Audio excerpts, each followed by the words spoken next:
हैं बुलेटिन का बाकायदा आगाज करेंगे। पहली बीवी की इजाजत के बगैर दूसरी शादी करने वाले हो जाएं होशियार। पहली बीवी की इजाजत के बगैर दूसरी शादी करने वाले शौहर की दरख्वास्त खारिज कर दी गई। इजाजत के बगैर दूसरी शादी करने वाले शौहर को 6 माह कैद और 5 लाख जुर्माने की सजा बरकरार है। मलिक अशरफ हमारे साथ हैं, उनसे बात कर लेते हैं। मलिक अशरफ, आगाह कीजिएगा। जी बिल्कुल। बहुत से लोग ऐसे हैं जो ये कानूनी नुकता नहीं जानते कि अगर पहली बीवी की इजाजत बगैर दूसरी शादी वो करेंगे तो उन्हें सजा और जुर्माना हो सकता है। ये एक अहम केस था जिसमें जुडिशल मजिस्ट्रेट ने पहली बीवी की इजाजत के बगैर दूसरी शादी करने वाले शोहर को 5 लाख रुपए जुर्माना और 6 माह की कैद का हुक्म सुनाया था और उसके खिलाफ उसने सेशन कोर्ट में अपील की थी। और जो सेशन कोर्ट है उसने भी अपील खारिज करते हुए ये फैसला बाहर रखा था, जिसके खिलाफ जो पहली बीवी की इजाजत बगैर दूसरी शादी करने वाला जो शोहर था उसने लाहौर हाई कोर्ट से रुजू किया था। और आज लाहौर हाई कोर्ट की जस्टिस आयशा एमल, जस्टिस मिसालिया नीलम ने प्री कैंप के वकला के दया सुनने के बाद जो मुलजम था गुलाम हुसैन, उसकी दरखास्त खारिज कर दी है और जुडिशल मजिस्ट्रेट की जानब से उसको 6 माह कैद और 5 लाख का जुर्माना बरकरार रखा है। आज अदालत में जब इस केस की समाअत का आगाज हुआ तो डिप्टी प्रोसिक्यूटर जनरल ने यह मौका इख्तियार किया कि पहली बीवी की इजाजत के बगैर दूसरी शादी करना कानूनन जुर्म है और इस जुर्म की बकायदा तौर पर मलिक अशरफ हमारे साथ थे, तफसीलन आगाह कर रहे थे। पंजाब की आवाम को बिजली पर सब्सिडी देने की सिफारिशात। विफाक ने बिजली पर सब्सिडी देने की सिफारिशात पर एतराज़ात लगा दिए। महकमा तवानाई पंजाब ने एतराज़ात पर हुकूमत को आगाह कर दिया है। अली रामे हमारे साथ हैं, डिटेल्स उनसे जानेंगे। अली, बताइएगा क्या एतराज़ात उठाए गए विफाक की जानिब से पंजाब हुकूमत के इस सब्सिडी प्लान पर? बिल्कुल रिजा, पंजाब हुकूमत ने जो प्लान तैयार किया था इसका मकसद सिर्फ ये था कि लाहौर समेत पंजाब की जो 45% घरेलू सार्फिन है, जो कि 100 से 200 यूनिट तक की बिजली कंजम्पशन जिनकी होती है माहाना की बुनियाद पर, उनको 103 अरब रुपए की सब्सिडी 3 माह के लिए दी जानी थी। अब इसके लिए टैरिफ रेट पर और जनरल सेल टैक्स के ऊपर एक पंजाब हुकूमत की सिफारिशात थी वफाकी हुकूमत को कि इस पर टैरिफ रेट कम किया जाए और जो सेल टैक्स है उस पर छूट दे दी जाए। लेकिन अब इन दोनों पर पॉइंट्स के ऊपर वफाकी हुकूमत ने एतराज़ात लगा दिए हैं और खासतौर पर टैरिफ के ऊपर उन्होंने कहा है कि पूरे मुल्क में जब एक टैरिफ चल रहा है तो फिर सिर्फ एक सूबे के लिए इस तरह के टैरिफ जो है उसमें कमी करना ये नामुनासिब है। और लिहाजा दूसरी तरफ जो सेल्स टैक्स के ऊपर 56 अरब रुपए की सेल टैक्स छूट है, इस पर भी एतराज़ात लगाए गए और इनकार किया गया। तो इस पर महकमा तवानाई पंजाब के हुकाम का कहना है कि वो अब वजीर खजाना मुफ्ता इस्माइल साहब के साथ जो है वो राब्ते में है और उनके साथ मुज़ाकरात करने के बाद ताकि वो फेडरल बोर्ड ऑफ रेवेन्यू जो है उनके साथ मिलकर ये सेल टैक्स की छूट जो है वो पंजाब को दे सके। तो लिहाजा पंजाब हुकूमत का जो एक प्लान था सब्सिडी का 3 माह के लिए, उस पर वफाकी हुकूमत ने 2 एतराज़ात लगा दिए हैं और ये 2 अहम एतराज़ात हैं। एक तो टैरिफ और दूसरा जनरल सेल टैक्स के ऊपर। और इन दोनों एतराज़ात पर अगर पंजाब हुकूमत ने उनकी जो मुतालबात है ना माने या वफाकी हुकूमत ने मुतालबात ना माने तो पंजाब की आवाम को जो सब्सिडी। ठीक है, बहुत शुक्रिया। अली रामे हमारे साथ थे, अपडेट कर रहे थे। टीचिंग अस्पतालों में अद्वियात की कोल्ड सप्लाई चेन मुतारिफ कराने का मंसूबा। अद्वियात की सप्लाई चेन के मंसूबे पर 40 करोड़ लागत का तखमीना। हुकूमत ने आइंदा माली साल में मेडिसिन कोल्ड सप्लाई चेन के लिए 10 करोड़ मुख्तस कर दिए हैं। Zahid Chaudhry senior health reporter हमारे साथ हैं, डिटेल्स उनसे जान लेते हैं। जाहिद चौधरी, आगाह कीजिएगा। टीचिंग अस्पतालों में अद्वियात की फरहमी के लिए जो कोल्ड चेन है वो जो है वो प्रोजेक्ट बनाया गया है और ये मंसूबा जो है वो तरतीब दिया गया है, जिसके तहत तमाम टीचिंग अस्पतालों में जो अद्वियात की अब फरहमी है वो इस कोल्ड चेन के तहत होगी। ये एक पूरा मरबूत सिस्टम बनाया जाएगा ताकि अद्वियात का न सिर्फ मेयार जो है उसको यकीनी बनाया जा सके और अस्पतालों में जो अद्वियात फराहम की जाती हैं उनको कोल्ड चेन जो है उनकी वो इंटैक्ट रखी जा सके और इसके साथ साथ सप्लाई का एक कंप्यूटराइज मैकेनिज़्म भी मुरतब हो ताकि अद्वियात की ना सिर्फ चोरी रोकी जा सके बल्कि इनका ज़िया जो है उसकी भी रोकथाम हो सके।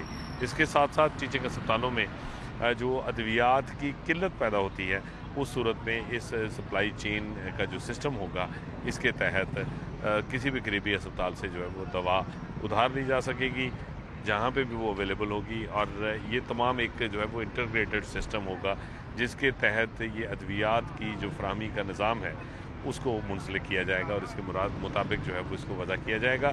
इस प्रोजेक्ट के लिए जो कोल्ड सप्लाई चेन है इसके लिए 40 करोड़ रुपए लागत का तखमीना लगाया गया और आइंदा माली साल में 10 करोड़ रुपए जो है वो पहले मरहले में इस सप्लाई। चौधरी हमारे डिटेल्स बता रहे थे। वज़ीर आला हमजा शहबाज से अब्दुल गफूर हैदरी की सरबराही में मुलाकात हुई। मुलाकात में बाहमी दिलचस्पी के उमूर पर बातचीत की गई। मुलाकात में अमूमी सियासी सूरत हाल पर भी बातचीत हुई। मौलाना अमजद खान, मौलाना अतीकुर रहमान और दीगर भी इस मुलाकात में मौजूद रहे। वज़ीर आला हमजा शहबाज से अब्दुल गफूर हैदरी की सरबराही में ये मुलाकात हुई है। अलहमरा स्कीम में कब्रिस्तान पार्क्स की अराजी का रिहायशी इस्तेमाल का इंकशाफ हुआ है। 294 कनाल अराजी को रिहायशी कमर्शल मकासद के लिए इस्तेमाल किया जाने लगा है। मुतासिरा शहरी सदाकत अली ने कमिश्नर को दरख्वास्त दे दी। कमिश्नर ने DC लाहौर उमर शेर चट्टा को इंक्वायरी ऑफिसर मुकर्रर कर दिया। हमारे साथ राउदुलशाद हुसैन मौजूद हैं, मज़ीद तफसीलात उनसे जानेंगे। जी राउदुलशाद। 1980 में लाहौर के मौजा राखंबा में एक सोसाइटी बनाएगी जिसका नाम अलहमरा टाउन हाउसिंग स्कीम था। इस हाउसिंग स्कीम को 1980 में अप्रूव करवाया गया LDA से, लेकिन अब इंकशाफ हुआ है कि इस हाउसिंग सोसाइटी की 294 कनाल ऐसी राजी है जो कि कब्रस्तान, parks, public buildings, green belts और शाहराहों के लिए मुख्तस की गई थी और इसको प्लेज करवाया गया था LDA के पास, जिसकी बुनियाद पर ये बिल्डिंग ये जो अप्रूव की गई थी ये सोसाइटी। ताहम अब ये इंकशाफ हुआ है कि इस 294 कनाल राजी को रिहायशी और कमर्शियल मकासद के लिए इस्तेमाल में लाने के हवाले से जो मालकान हैं वो सरगर्म है। आपको बताएं कि मुतासरा शहरी ने दरख्वास्त दी है कमिश्नर लाहौर को और इसमें तमाम तर जो सूरत हाल है उससे आगाह भी किया है, जिस पर commissioner Lahore captain retired Mohammad Usman ने डिप्टी कमिश्नर लाहौर को फौरी तौर पर इस मामले की इंक्वायरी का हुक्म दे दिया है। आपको बताएं कि 15 रोज़ में इसकी रिपोर्ट भी तलब कर ली गई है। आपको बताएं कि जो दरख्वास्त गुजार है उसने मौक़िफ़ इख्तियार किया है कि सलीम मुराद वगैरह ने ये सोसाइटी की जो 294 कनाल राजी है इसको रिवाइज मैपिंग कराने के हवाले से वर्किंग जो है वो शुरू की है और इस ज़िमन में रेवेन्यू स्टाफ ने जो है वो मिली भगत से फेक रिपोर्टिंग की है, जिसकी वजह से इस सोसाइटी की इस राजी को जो कि मुफावदे आमा की राजी है इसको भी रिहायशी और कमर्शल इस्तेमाल में लाने के हवाले से मनसूबाबंदी की जा रही है। ताहम इस सारे मामले की जो इंक्वायरी है वो ज़रूर होनी चाहिए और इस हवाले से इस्तदा भी कमिश्नर लाहौर से ये की गई है, जिस पर कमिश्नर लाहौर ने डिप्टी कमिश्नर लाहौर रिपोर्ट भी तलब कर ली गई है। बहुत शुक्रिया राउदुलशाद हमारे साथ थे, अपडेट कर रहे थे। ईद कुर्बान की आमद है। कान्हा काछा मंडी मुकम्मल तौर पर फ़आल हो चुकी है। ईद उल अज़हा पर नए कपड़े सिलवाने वाले शहरियों के लिए बुरी खबर यह है कि महंगाई के पेश नज़र टेलर मास्टर्स ने सिलाई के दाम भी बढ़ा दिए हैं। सादा सूट सिलाई 1000 से बढ़ाकर 1200 कर दी गई है, जबकि डबल सिलाई सूट की कीमत 1200 से बढ़ाकर 1500 रुपए कर दी गई है। सादा कुर्ता सिलाई 1000, कढ़ाई वाला कुर्ता सिलाई 2000 रुपए कर दी गई है। रोमेल इलियास हमारे साथ हैं, सूरत हाल उनसे जानेंगे। जी रोमेल। जी बिल्कुल, बढ़ती हुई महंगाई के पेश नज़र टेलर मास्टरों ने सूट की सिलाई के दाम बढ़ा दिए हैं। 1000 रुपये वाले सूट की सिलाई जो है वो अब 1200 रुपये कर दी गई है। इसी तरह जो डबल सिलाई सूट है उसकी जो सिलाई की कीमत है वो भी 1200 से बढ़ाकर 1500 रुपये कर दी गई है। जी मास्टर जी, आप बताइएगा कि जो आपने कीमतें बढ़ाई हैं इन पर क्या असर हुआ आपके काम पर? आपका जो इस्तेमाल होने वाला जो मटेरियल है सिलाई में वो किस तरह महंगा हुआ है और आपने कितने % जो अपनी सिलाई है वो बढ़ाई है? जैसे कि आपको पता है कि जैसे कि पेट्रोल महंगा होता जा रहा है, बिजली महंगी होती जा रही है, हमारी मटेरियल जो है वो महंगा होता जा रहा है। उसके तनासब से हमने जो रेट बढ़ाया है वो अभी भी कम है, लेकिन ये है कि गाहक अब भी इतराज़ कर रहे हैं कि जी सिलाई ज़्यादा है, लेकिन हमारी मजबूरी बनी हुई है क्योंकि पहले एक कॉलर जो था वो 25 रुपये का मिल रहा था, आजकल वही कॉलर 50 रुपये का हमें मिलता है। एक नलकी, ये जो नलकी है हमारे पास, ये एक नलकी जो है ये पहले मिल रहा था 8 रुपये का, अब इसका रेट 15 रुपये हो गया, यानी कि हर चीज़ का रेट जो है वो डबल हो गया। बुकरम, मुझे ये बुकरम मिल रहा था, ये अगर हमारे दर्जी भाई कोई भी इसको समझ सकता है, देख सकता है तो वो देख लेंगे। ये स्टैनफोर्ड का बुकरम है। ये स्टैनफोर्ड का बुकरम पहले 2700 रुपये में मिल रहा था, आज हमें ये चीज़ 3450 रुपये में मिल रहा है। तो इसकी वजह से हमने अपनी सूट की सिलाई बढ़ाई है। गाहक तो खुश नहीं है, लेकिन हमारी भी मजबूरी है। जी बिल्कुल, गाहक खुश नहीं है। लोगों का कहना है कि पेट्रोल की कीमतों के बढ़ने के साथ साथ जो बिजली की कीमतों में इजाफा हुआ है उसकी वजह से मजबूरन हमें सिलाई की जो कीमतें हैं वो बढ़ाना पड़ी हैं। जी ठीक है, बहुत शुक्रिया रोमेल इलियास हमारे साथ थे, आगाह कर रहे थे। अभी आपको बताएं कि प्राइस बॉन्ड्स रखने वाले अफराद के लिए आखिरी मौका है। 40,000, 25,000, 15,000 और 7,500 के बॉन्ड्स तब्दील करवाने का ये आखिरी मौका है।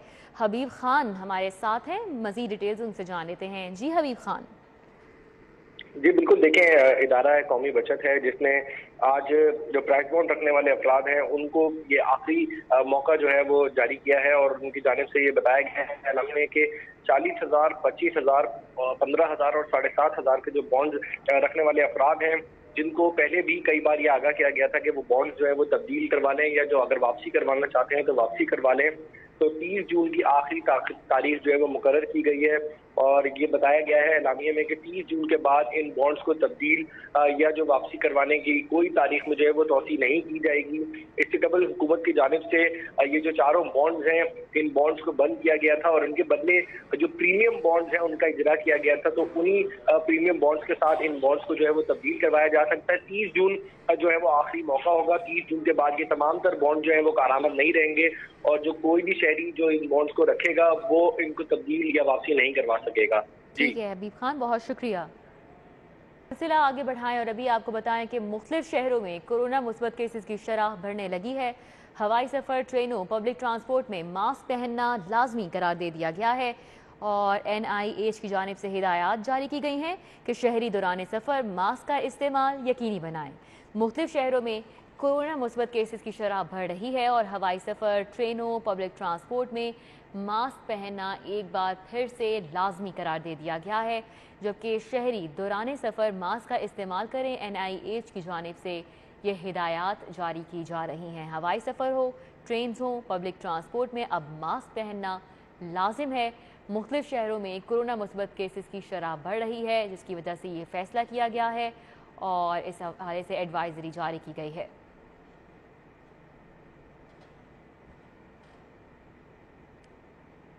न्यूज़ स्टूडियो से फिल वक्त इतना ही। अगर आप जानना चाहते हैं किसी भी खबर की तफसील तो विजिट कीजिए हमारी वेबसाइट city42.tv। अभी एक ब्रेक, जिसके बाद हाजिर होंगे हेडलाइंस के साथ।